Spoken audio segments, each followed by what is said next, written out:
नमस्कार माऊली. चला ज्ञानेश्वरीच्या सहवासात.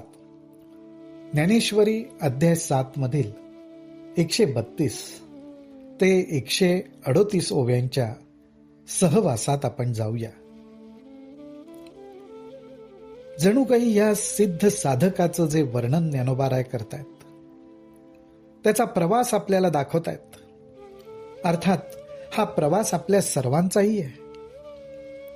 आपण सुद्धा अशाच प्रकारे विषयरूपी दाट झाडींमधनं वाटचाल करतोय. भीती वाटेल, संकट वाटतील असे हे षड रिपू जणू काही श्वापदांच्या रूपाने त्या झाडांमध्ये लपलेले आहेत. ते कधी कुठे दबा धरून बसलेत आणि आपल्या समोर येतील हेही सांगता येत नाही. परंतु परमेश्वराच्या नामाचा आणि चरणांचा आधार घेऊन आपण या झाडीतून मार्ग काढत मनामध्ये एकच विचार धरून की मला भगवंताची प्राप्ती करून घ्यायची आहे, मला माझ्या आत्मस्वरूपाची ओळख करून घ्यायची आहे, ही जी एक आपण इच्छा मनामध्ये धरली आहे,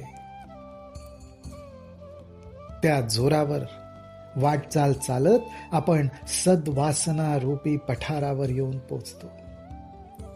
तिथे पोचल्यावर साधू संतांचा संग अर्थात सत्संग लाभतो.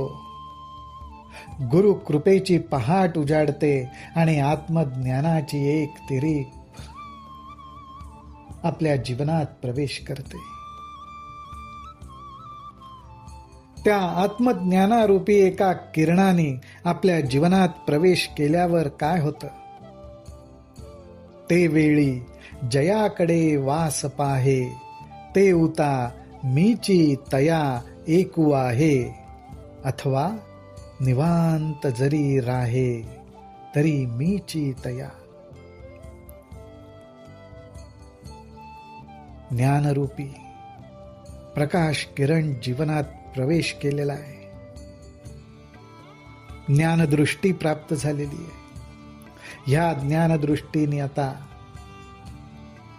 जिथे जिथे नजर जाते, जिथे जिथे बघितलं जातं, त्या त्या ठिकाणी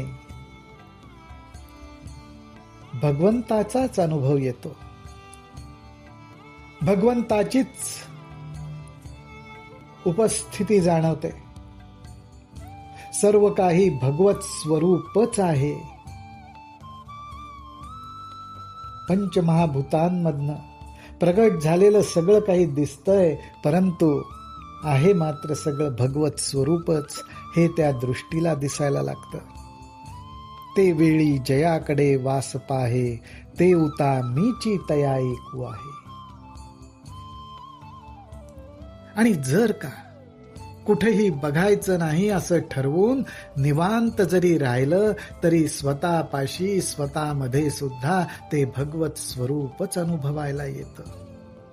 अथवा निवांत जरी राहे तरी मीची तया, अर्थात त्या आत्मतत्वाशिवाय दुसरं काहीच नाही. आत आणि बाहेर सर्वत्र ते एकच तत्व आहे आणि त्या एकाच तत्वाची ही लीला आहे की जे आपल्याला सगळ्यांना दृष्टीस पडतंय ते त्याच्याच आधारावर.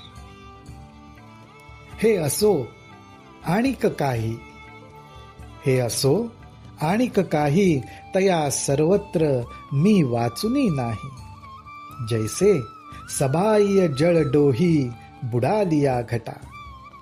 ज्ञानोबाराय म्हणतात, ज्याप्रमाणे एखादा घट, एखादं मडकं किंवा एखादं भांड घ्यावं आणि पाण्यामध्ये बुडवावं, त्या पाण्याच्या डोहामध्ये ते बुडवल्याबरोबर त्याच्या आत आणि बाहेर त्या पाण्याशिवाय दुसरं काहीच राहत नाही. जैसे सबाह्य, आत आणि बाहेर फक्त पाणीच, त्याचप्रमाणे हा माझा प्रिय साधक, प्रिय भक्त माझ्यामध्ये इतका बुडालेला असतो की त्याला आत आणि बाहेर माझ्या वाचून दुसरं काही दिसतच नाही, दुसरं काही उरतच नाही. तैसा तो मज भीतरी, मी तया आतू बाहेरी, हे सांगिजे बोलबरी तैसे नव्हे. भगवंत म्हणतात, ज्या क्षणी पाण्यामध्ये तो घट बुडाला त्यावेळी त्याच्यामध्ये जे अवकाश आहे, जी पोकळी आहे, ती नाहीशी होते. ती सगळी त्या पाण्याने भरून जाते. आता त्या घटामध्ये इतर काही भरण्यासारखी जागाच शिल्लक उरत नाही. आत बाहेर सर्वत्र पाणीच. त्याचप्रमाणे हा जो माझा ज्ञानी भक्त आहे, त्याच्या आतमध्येही मीच आणि त्याच्या बाहेर सर्वत्र मीच. तो माझ्यामध्ये, तो ज्ञानी भक्त माझ्यामध्ये आणि मी आत बाहेर त्याला व्यापून टाकतो. हे बोलण्यासारखं नाहीये, हे बोलून सांगण्यासारखं नाहीये, बोलून समजण्यासारखंही नाहीये. हे भगवंत इथे सांगतायत. म्हणून असो हे या परी, म्हणून असो हे या परी, तो देखे ज्ञानाची वाखारी, तेने संसरलेनी करी आपू विश्व. भगवंत म्हणतात, म्हणून असो, हे बोलून सांगून कळणार नाही. हे असो, परंतु अशा प्रकारे आत्मज्ञानाची पहाट उजाडल्यामुळे सर्वत्र एक ज्ञानाचा प्रकाश आणि त्या ज्ञानाच्या अर्थात आत्मज्ञानाच्या प्रकाशातच तो जगाकडे बघतो, जगाचा अनुभव घेतो, आत्मस्वरूप म्हणूनच अनुभव घेतो. आतमध्ये त्यांनी पाहिलं तरी आत्मस्वरूप, बाहेर पाहिलं तरी आत्मस्वरूप.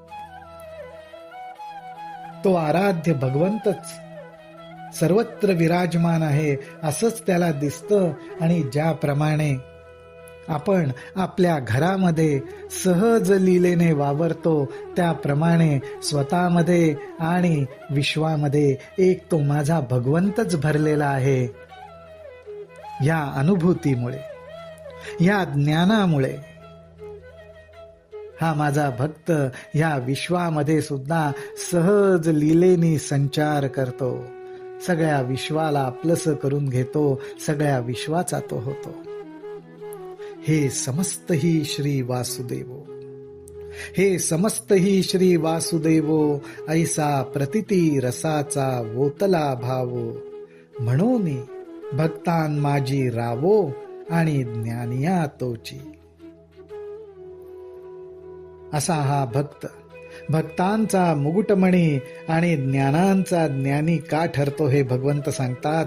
कारण भगवंत म्हणतात, हे समस्त ही श्री वासुदेव, स्वतः सकट अनुभवाला येणारं जे विश्व आहे ते सर्व विश्व भगवंत आहे. साक्षात वासुदेव आहे, साक्षात आत्मस्वरूप आहे, असा त्याचा अनुभव असतो. अशी त्याला प्रचिती येत असते. ऐसा प्रतिती रसाचा वोतला भाव. असा अनुभव आल्यामुळेच जो अनुभवी आहे तो ज्ञानी, पण हा अनुभव ज्याला येतो तो ज्ञानांच्या ज्ञानी. आणि असा अनुभव येऊन सुद्धा तो त्या वासुदेवाला, त्या भगवंताला विसरत नाही.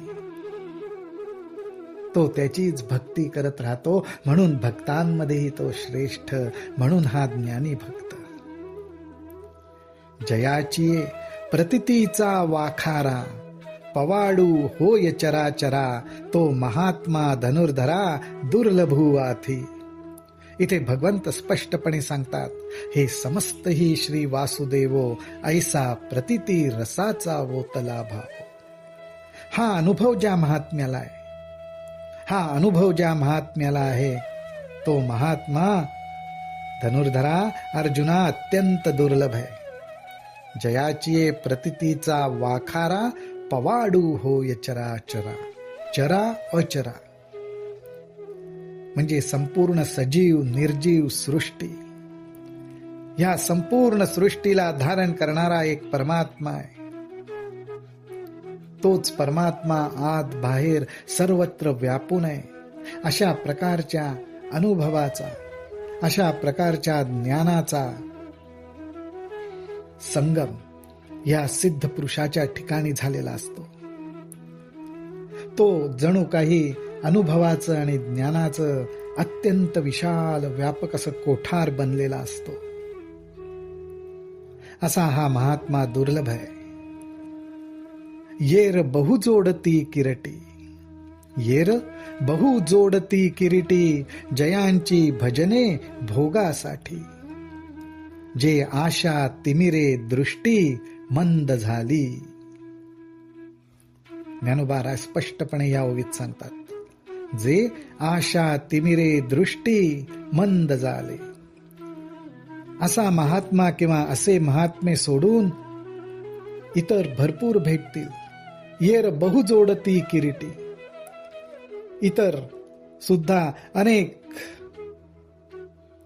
प्रकारचे महात्मे भेटू शकतील, परंतु असा महात्मा भेटणार नाही.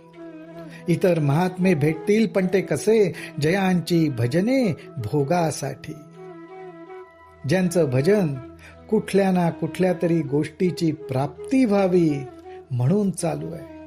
भजन माझंच करतायत, भगवंताचंच करतायत, पण काहीतरी मनात इच्छा ठेवून, काहीतरी प्राप्त व्हावं म्हणून. जे आशा तिमिरे दृष्टी मंद झाले. आणि असे हे महात्मे असतात. ते आशा तिमिरे, आशा रूपी अंधकार, अर्थात आशा, इच्छा, आकांक्षा या रूपाने अंधकार त्यांच्या डोळ्यांमध्ये भरलेला असतो आणि त्यामुळे त्यांची दृष्टी मंदावलेली असते. ती दृष्टी चराचरात भरलेल्या मला बघू शकत नाही. आणि काहीतरी प्राप्त करून घ्यायचंय, काहीतरी आशा लावून बसलेत. असे महात्मे अनेक भेटतील, परंतु माझ्यासाठीच माझं भजन करणारे, मी होऊनच माझं भजन करणारे आणि सर्वत्र विश्वामध्ये मलाच बघणारे महात्मे मात्र दुर्लभ आहेत. ही कल्पना भगवंत इथे आपल्याला देत आहेत. रामकृष्ण हरी, रामकृष्ण हरी, रामकृष्ण हरी.